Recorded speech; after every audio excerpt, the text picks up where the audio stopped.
This is the current federal tax developments for the week of November the 7th, 2022.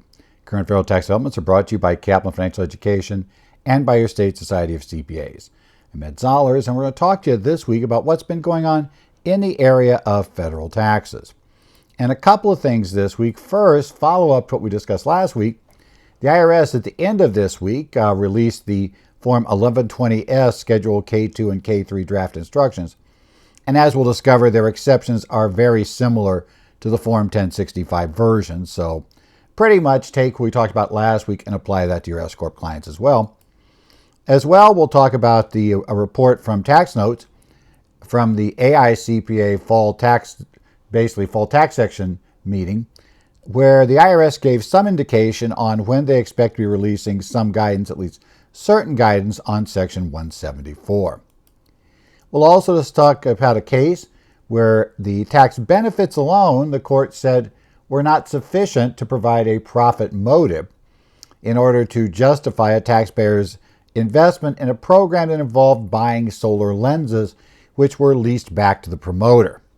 Finally, we'll talk about a private letter ruling this week where the IRS granted late rollover relief to a victim of fraud.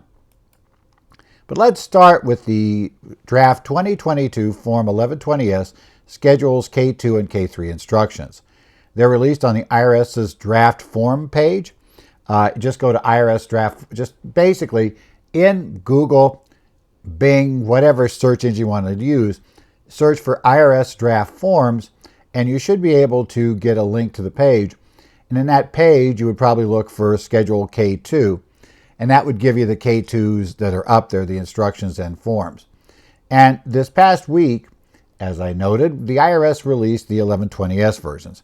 They're by default on the page shown in chronological order, kind of reverse chronological order.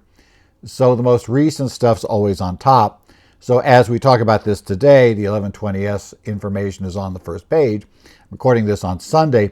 I suspect as we get into the week, though, that's going to move off that page and you'll be searching for it, but you might go take a look and find it. We had wondered when the 1065 was released, the 8865 versions of the K2 and K3 release, but we didn't see the S Corporation version, if there might be significant changes in the exceptions for the S. But reality is that there are no major exceptions, no major changes in the key exceptions we talked about last week. So effectively, for the domestic filing exception, that one where we have to send a notice to the partners, now to the shareholders, and then wait a month and see if we get a response back. Well, those dates are the same. So again, if you qualify for this test and you intend to use it, you have to notify all of the shareholders. And that notification needs to be postmarked or email, postmarked, whatever. It has to be dated no later than January 15th of 2023. That's because that's the date 2 months before the due date for a calendar year S Corporation return. Then we have the same 1 month day, and that 1 month day is going to be February 15th of 2023. And if you are going for the domestic filing exception, as long as no shareholder sends back to you a notification that they're going to need the information on Schedule K3 to complete the return, you're essentially allowed to skip filing it if you meet the requirements. Now, the requirements, this one shows 3 requirements as opposed to 4, but really what we lost was a requirement that made no sense in the S Corp context. If you want to remember it, you can have no foreign activities and or minimal foreign activities. Minimal was essentially only foreign taxes withheld on a passive income that came to you via a 1099, either interest or dividend, or came to you via a Schedule K1 from a trust or estate, or came to you via a Schedule K2 or K3 from a partnership, right? Again, you shouldn't be getting a K2 or K3 from an S Corporation in an S Corporation, so we'll skip that. So if you meet all those requirements, then same rules of partnership, you'll still have to provide people. You still have to provide the shareholders with their share of that less than $300 worth of foreign taxes. But as long as you do that and give that information out, you don't need to do the full-blown Schedule K2, K3, as long as you meet all the other requirements. So basically, again, this means too, there's no exception here for a one-person S corporation. So as a practical matter, even your one-person S corporations should be issuing these notices if you believe they're going to qualify for the exception. So, and in fact, some ways a one-person S corp may be simpler because you can explain that to them anyway. It's easier than issuing these notices to 12 partners, only, let's say 2 of whom you do the 1040s for, and the other 10 have it done by other people, or they use TurboTax, or whatever they may be doing. And that can end up with a lot more questions in that scenario. So essentially, pretty much the same rule. As well, we talk about the 1116 exemption exception, which is a really long name. But that also is the same. That is, if all of your shareholders qualify because they have less than $600 if filing a joint return, or $300 of foreign taxes, all the taxes they have come off of 1099s, right? For interest and dividends, all the income is passive, or it comes from K1s, from trusts, or K3s from partnerships and S corporations. If they meet that requirement, they don't need to file the 1116. Now again, to get this exemption is a lot more work because you have to get every partner to certify to you that they qualify to meet this exception, and you have to have them get that to you by February 15th.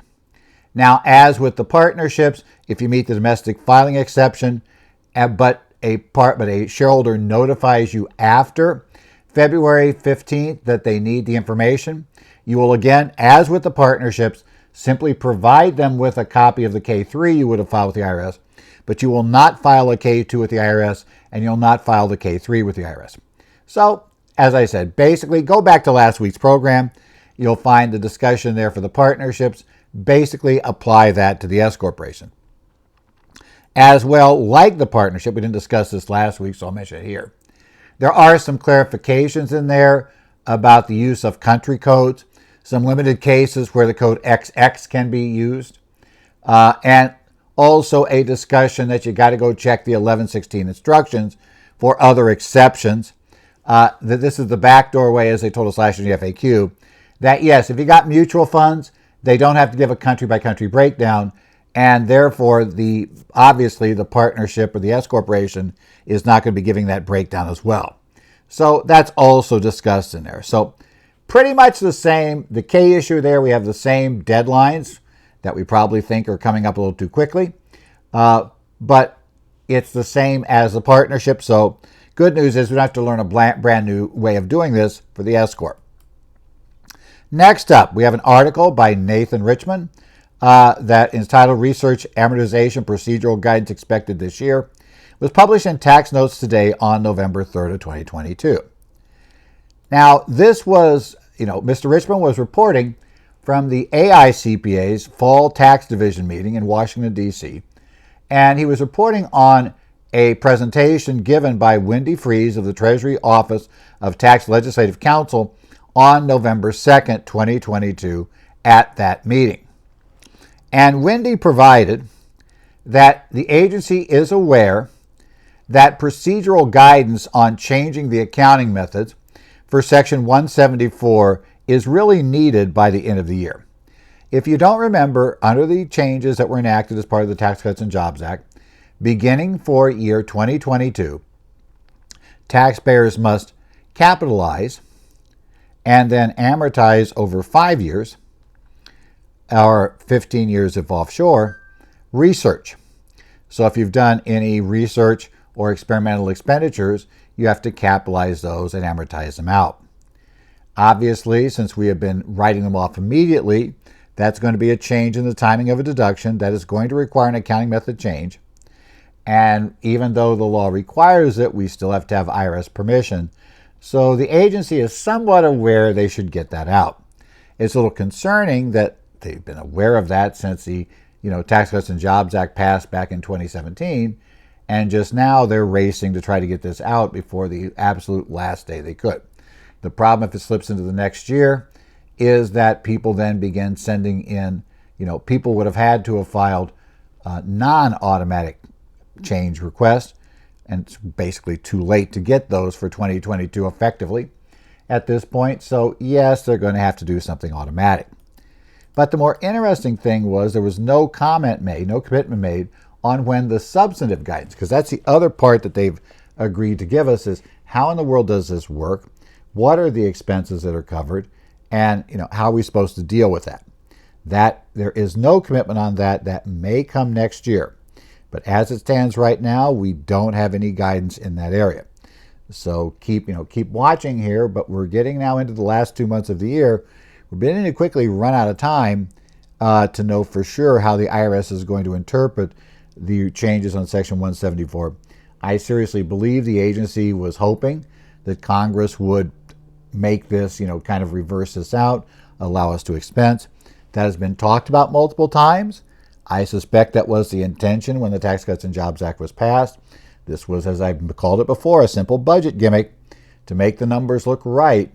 And they thought they'd come back later and in a separate bill that no longer had to get the votes of people that didn't want to see the deficit go up any more than X percent, that they could come back this year or at some point in the future and be able to kick that forward. The problem is that fix, even though it was discussed last year as part of the Build Back Better Act, it never got attached to a bill that actually came close to passing. It was not part of the Inflation Reduction Act, which was Build Back Better Act greatly reduced, and this was not in it. It may be part of a year-end extenders package, but that's far from certain.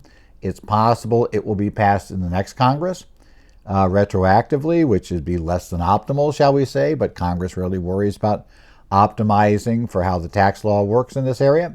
So we'll just have to kind of keep our eyes open on what's going on in that area. Next up is a case from the 10th Circuit Court of Appeals. This is the case of Olson versus Commissioner. These are case numbers 26-469-14 and 21-247-16. The opinion was released on November the 4th. Now, this was a little bit of an odd situation.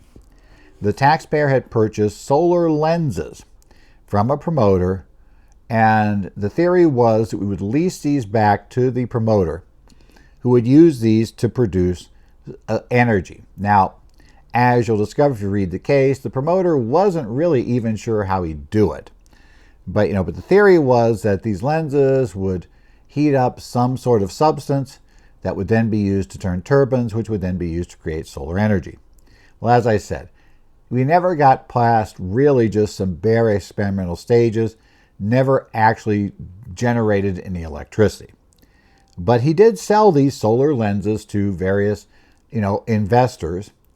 The theory being, and he sold them to them very much based upon the fact of these tax savings that you could depreciate. You get bonus depreciation on the solar lenses when you put them in service, or when you bought them from them. And in theory, he put them in service. I will say there is a concurring opinion that also discusses, in addition to the reasons why the entire panel gave for disallowing these deductions and credits, said that literally the stuff had never been placed in service. So regardless of whatever else you look at here, you couldn't have gotten the deduction because the asset was never placed in service. It was never ready and available for its intended use because we never really quite clearly knew what the intended use was. So that was one of our problems that we had here. But we skipped that. Right. Now, it was an interesting arrangement because the taxpayer, Mr. Olson here, when he bought lenses, he only paid 30% down. So he paid 30% of the purchase price. The other 70% was on a note. And the interesting aside here was the note only had to be paid essentially if these lenses actually generated electricity, and be paid from the, or for what was essentially going to be, the money they made off it, which was very minimal. I mean, his lease was going to be $150, his lease payment, I believe is it per month, on these lenses. If they actually generate electricity, it wouldn't be like a percentage of the electricity or any sort of other participation. It would simply be a straight payment. And as the court will point out later, even had they succeeded and started generating electricity at that low lease rate, it would have taken 23 years for him to recover his entire investment. But by only paying down 30% and borrowing the rest, and then being able to treat the purchase price as over 3 times what he paid, he was able to recover the entire amount that he paid for these lenses simply from the reduction in tax based on his depreciation and the Section 48 energy credits he was claiming on, a business energy credit related to this. So you kind of get the idea. It never needed to do anything or make money.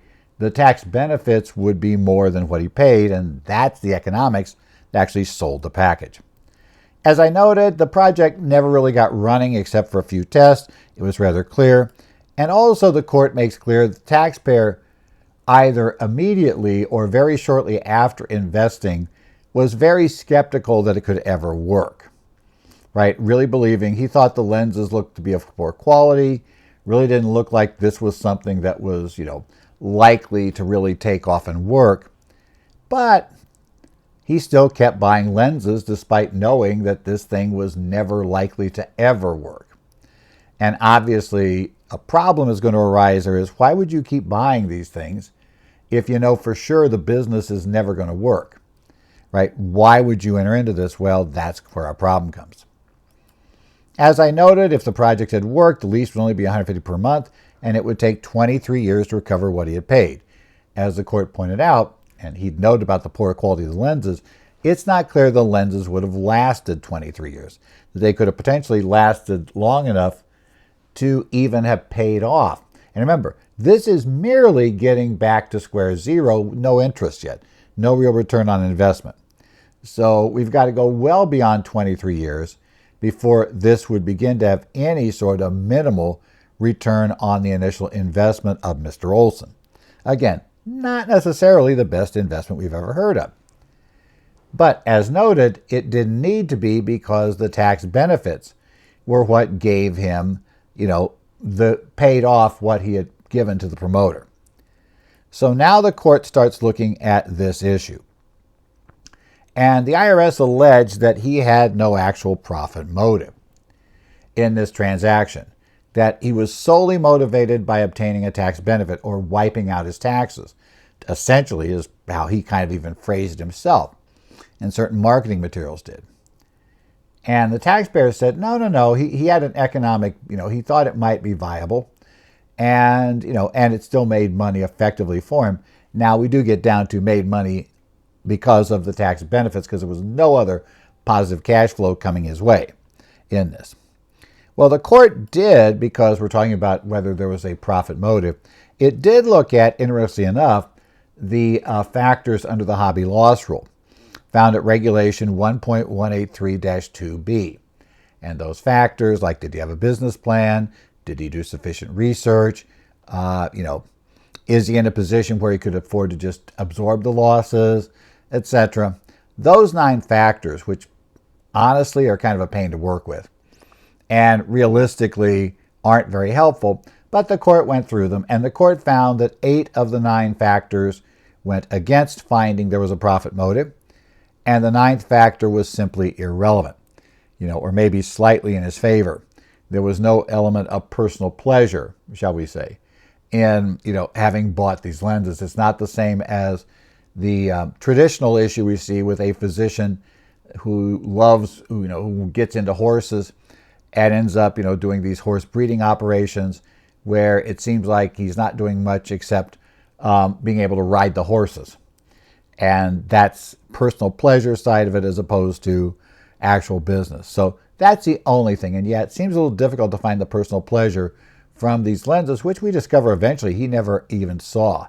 He didn't see them. He really didn't see his. He didn't know where his were. He didn't, he never really took possession of his lenses. So that was a little different. But the court, and this is what made this one a little more interesting this week and why I brought it up, the court also looked at tests under that in the 10th Circuit come from the Nickerson case.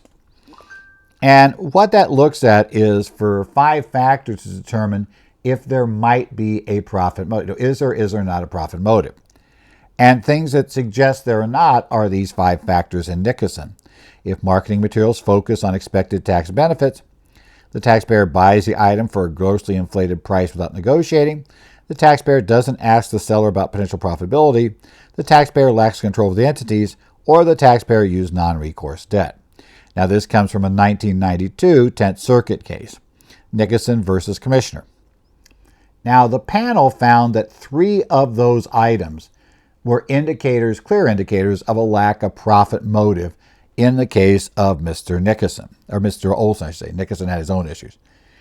The first one they found that went against him was the marketing materials he received focused effectively solely on the tax savings. So the court noted that the promotional materials, which had actually been in the, essentially been offered as evidence, had statements that, prominently made statements like your objective in purchasing your solar energy lens system is to zero out your taxes, buy our solar units with your tax money instead of giving it away to the IRS. Okay, those are not good statements to find, especially when the document is kind of limited on discussing the potential wonderful returns one would get from this. Suggests it is solely a tax-driven transaction. Now, why marketing materials do this is because of something that I think should be clear to anybody who's ever worked in tax, and that is that for a lot of taxpayers, if you say the magic words that this will save taxes, like their brains just switch off, right? That's all they need to hear. They stop listening to anything else. And the marketers know that.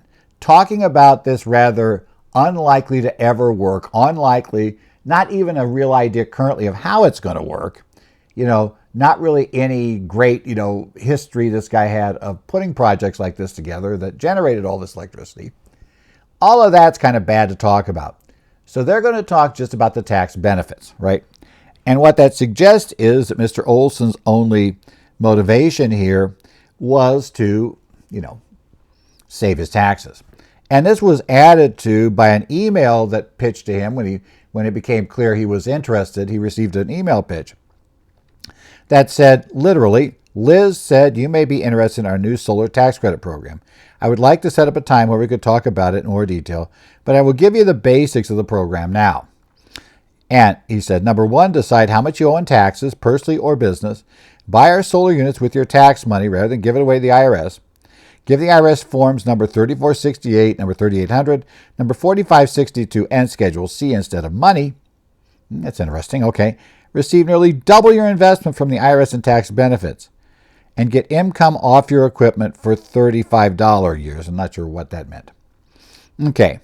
Well, as I say, except for the very last statement, where he'd get income, and we didn't even specify what type of income, for supposedly 35 years, assuming those lenses could last that long, which the court was skeptical of, everything else was discussing tax benefits and was, led with, let's face it, you lead with the key things. And the attractive thing there was to essentially be able to get out of your taxes by buying this and, put money in here and it'll reduce your taxes by more than you put in. So you're ahead of the game. You're cheating the government. Isn't this wonderful? Yeah, well, okay. As the court said, they found the marketing materials weighed against the profit motive. They said from Nickerson, marketing on the basis of projected tax benefit is a common component of transactions lacking a profit motive. Yeah, marketing materials hurt. And that's something to keep in mind when your clients come up with these programs to you. If the program primarily discusses the tax benefits, and just rarely mentions the actual economics of what we're doing, that's a very bad sign because on exam, yes, it will be held against you. Secondly, they noted that he paid an inflated purchase price for these lenses without going into any negotiations. As they point out, the court said, he conceded he'd not negotiated a purchase price.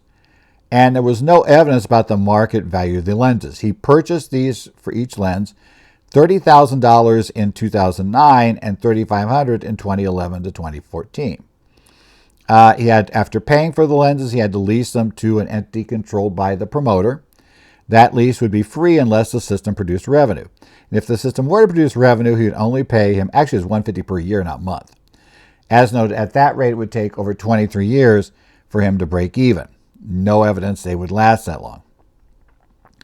And they said, despite the fact that this looked like a bum deal, super low payout lease, right? You didn't get any money from the lease unless it worked, which meant that even this minimal amount of funds weren't going to come your way unless it actually produced electricity.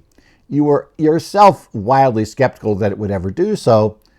Why would you agree to pay $30,000 per lens for something this unlikely to ever be able to give a return, or even just the $3,500 in the later years? And the answer was pretty simple. Well, he didn't care about that. His only care was, he didn't care about making money, a true profit from the, leasing activity. He cared only about the money he would make from the federal government. That was the idea he went with.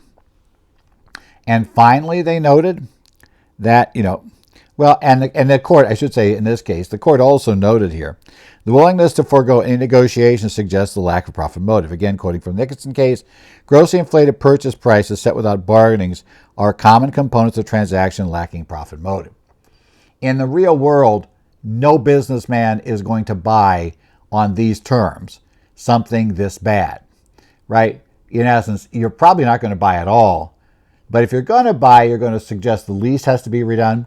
You're going to suggest that, I'm buying this, I'm leasing it to you. I shouldn't be taking the risk of you fouling up the project.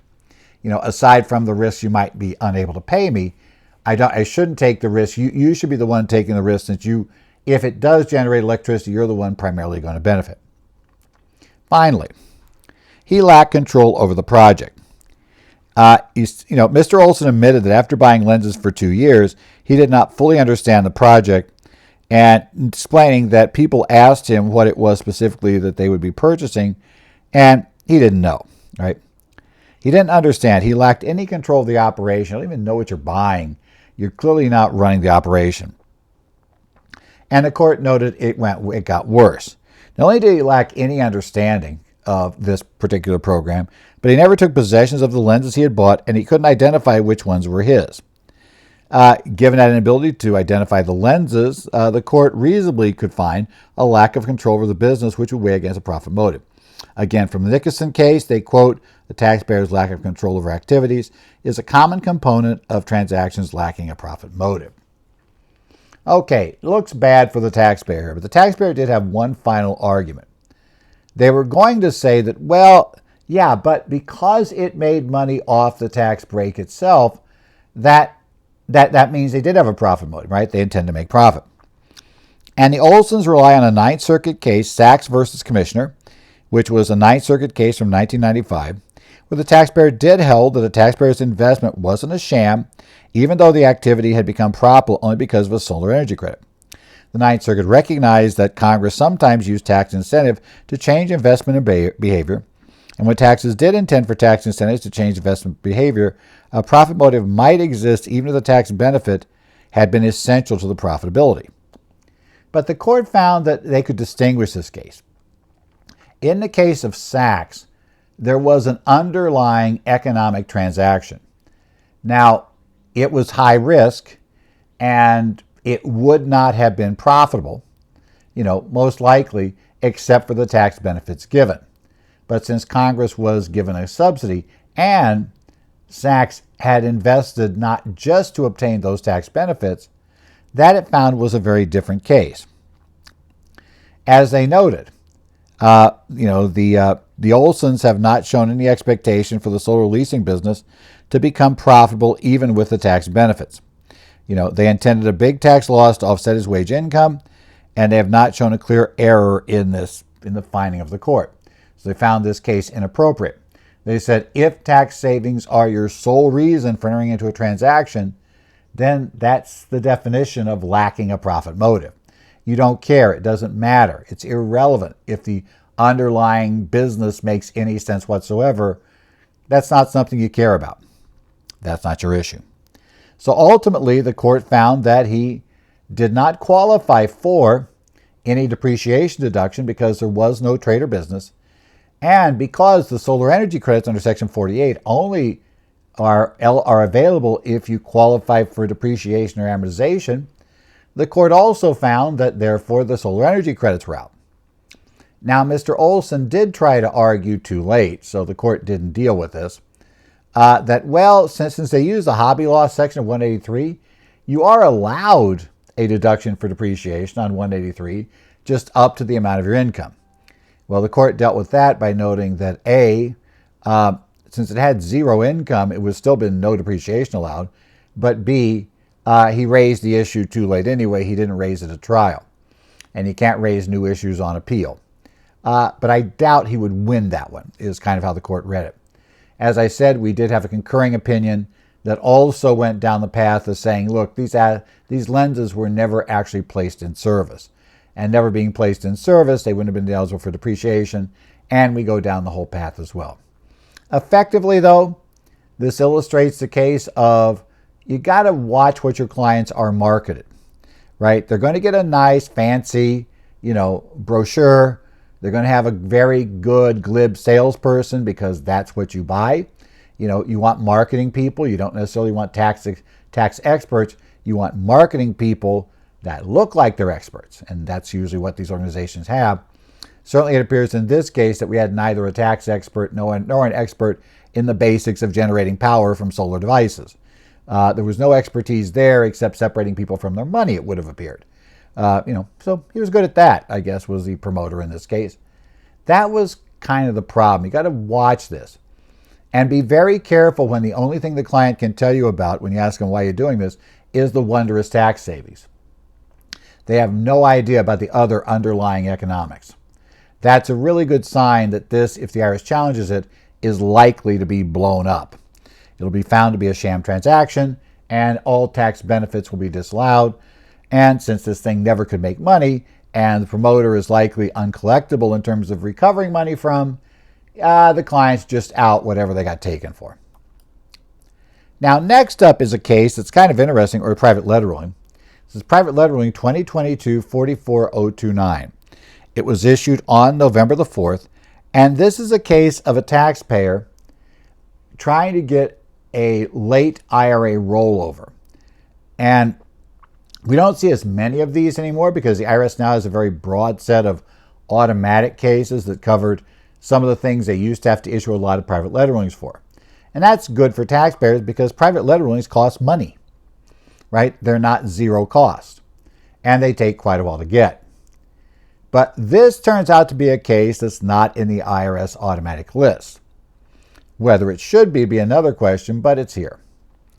Now, this is a taxpayer who essentially one day was trying to access her bank account when she received an alert on her computer to contact a representative from an unspecified third-party company. As instructed, she followed the orders, right? Contacted that individual who falsely claimed to work for the company, right? So what it'd be, something like this, you'd be on your website, and I suspect something got on her system, or she visited a fraudulent site, somehow got tricked to go not to the site. So you think you're on ABC Bank. You get a pop-up saying, contact ABC Bank immediately. It would give you a phone number to call. There's a problem with your account. People, tend to now, oh no, my money's there. It's horrible. There's something wrong with my account. I got to do something. Frauds often, especially on computers or phone calls, are going to rely upon getting you doing things without thinking. And getting some panic into the person is very useful. And you're going to see they're going to play panic to a really big extent here. Okay, so she calls the number, which of course is not Company C. It's not the bank. She's calling a number that's not the bank. She's talking to a person who, though, tells her, answers the phone as ABC Bank Fraud Department. This is Harry. May I help you? Right? And so he starts doing this, and he told her that somehow the bank had figured out that hackers from some country that was specified here had downloaded illegal material onto her computer and taken money from her bank account. And I find it interesting that the bank would know they had downloaded things onto her computer. That's not likely they'd know that. They might know money had left her bank account in suspicious circumstances, but he has a lot of knowledge he shouldn't have if you start thinking about this, right? Now, he contacted her to contact another person. That other person, supposedly with the bank, was in the anti-fraud division of the bank, right? And he told her that she would have to secure her funds to protect them from the hackers, and that the illegal material on her computer right now meant she was guilty of this horrendous federal crime, that she could be locked up, right? Locked up forever. She's a criminal, but he's going to help her cover this up, right? And keep anybody from discovering this, right? So he put her in contact with a third individual who claimed to be a federal officer with the agency and assured her that, well, the only way to get out of this and not go to jail was to, was for her withdrawals, right, was to secure their assets. So she would transfer those to the supposed federal agency. By the way, he didn't work for that agency either, right? You do realize that these three are in cahoots, right? They're all working together. They're working the mark. So, she did that. Then they would give her a check to reimburse her for withdrawals made from the income. The last two individuals both told her not to tell anyone else and warned that she would be arrested for illegal materials on her computer if she called law enforcement. So don't call the cops. Don't call anybody. Don't contact anybody, because they're going to come out. They're going to find this illegal material on your computer, and you're just going to be in trouble.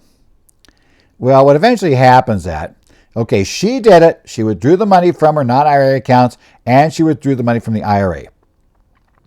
On a date that was more than 60 days after the distribution from the IRA had gone by, those last two individuals, the anti-fraud bank person and the person with the government agency, told her that she could tell her spouse about the withdrawals. At this point, it turns out everybody who was involved disconnected the phone numbers she had been calling, because they realized as soon as she told somebody, and she couldn't keep it quiet forever, right? She would eventually have to tell her spouse that, their IRA money was gone. Her IRA money was gone. Eventually, that's something usually you'd have to tell your spouse eventually. And obviously, when you tell a third party, and instead of having this happening in front of you right away, bang, bang, bang, and just going under panic, continue to follow orders, you get this a few weeks later, and she starts telling you this, your spouse is probably going to start going, something doesn't sound right at all here. Like, nowhere right. Right? No. In fact, I'm sure she began to suspect this, but again, she was so deep in it by the time she already let the money go. She already had this out.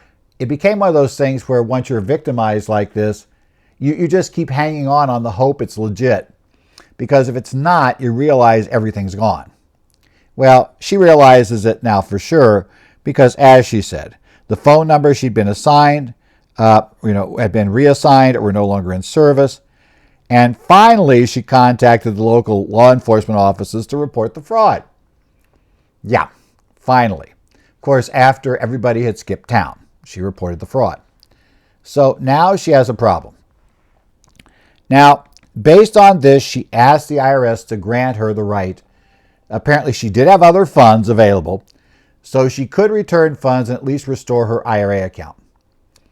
The IRS in this case, yes, under the ruling, which is found there at Revenue Procedure 2003-16, they found that this was a case where obviously it made sense to grant the late rollover relief. Now, obviously, the IRS can't give her money back because that's not really their job in this case. It's more of a problem she's going to have with the bank and whatever insurance companies, and probably is just going to be out a lot of this money because unfortunately, what they did, and the scammers are good at this, is they got her to voluntarily take the funds out instead of, having, somehow accessing her account illegally.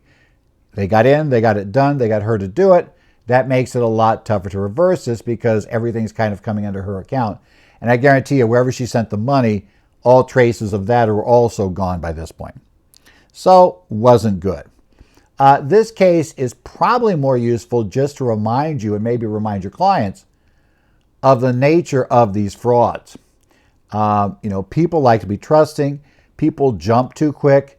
Remember, if you're being panicked, to do something because of an email, a text message, a phone call, or something popping up on your computer out of the blue, back off for a second.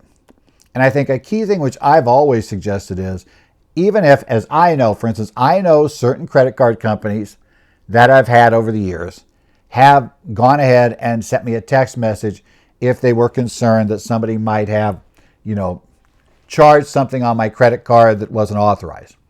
And of course, 99 times out of 100 it was, but it was authorized, not unauthorized. But still, you have those calls. I never call the number in the text or the email or however they notified me. I always just call the number on the back of the credit card, and then they will connect me to the fraud department. And at that point, we now know for sure that there is, in essence, they would know about any fraud issues, and it's a much easier. The biggest mistake she made was calling that phone number, which, again, we don't know from the private loan that it was the bank, but I suspect it indicated it was the bank's number. Calling that number and accepting that on the computer that was the number to call, that was a bad move, right? She should have just backed off for a second, taken a deep breath, and called the credit card number, right? And also, warn your clients, never, ever, ever withdraw funds from the account. Banks are not going to tell you to take money out of the account, or, and neither is law enforcement going to tell you to take money out of the account and send it to them. It's not how this works. So just back off for a second. This whole thing was set up on, continuing panic and then convincing her that she was at odds of going to jail because of illegal material on her computer. And yeah, sad story, but unfortunately not all that unusual. This has been the Current Federal Tax Developments for the week of November the 7th, 2022. Current Federal Tax Developments are brought to you by Kaplan Financial Education and by your state society of CPAs. Ed Zollers, again, coming here from Phoenix. It's cooled off a bit here now, and it started rolling across the country now, so it's coming from west to east. It's getting cooler in a lot of places as we look at this. I was in the Midwest this week where it was unnaturally warm. I am told by now unnaturally warm has gone away, so we're back in that. I do tend to look at and watch for emails on my email account, edzollers@currentfederaltaxdevelopments.com. I also monitor the Connect sites for the Arizona Society of CPAs, New Jersey Society, for the Minnesota and Illinois societies, and also keep an eye on if anything comes up on the Idaho discussion boards. So if you remember those societies, you can post, and if you have an issue or something and I see it, I'll try to respond. Otherwise, we will hopefully see you back here next week, see what else comes up here in federal taxes, and be able to maybe discuss whatever developments have come apart at this time. At this time next week, we will be just at this point getting ready. We will actually, I should say, know the election results. We'll know something of them. So we'll see if that tells us anything about taxes. Probably not. Again, what people promise when they're running for office is not what tends to happen. Secondly, I know we have people right now promising things on taxes that literally there is no way they can deliver on, right? It's one thing to say this is what I'm going to push for. It's another thing to deliver on it. And currently, most likely result is going to be a split between control of Congress and the presidency. And that tends to mean that you're only going to get things that everybody can agree upon, which tends not to be what people run on in their campaigns. So do I think we're going to see a radical change? No. I think we're going to see pretty much what we got now for the next 2 years, but maybe I'll be wrong. We'll see. In any event, we'll talk to you next week here on Current Federal Tax Developments.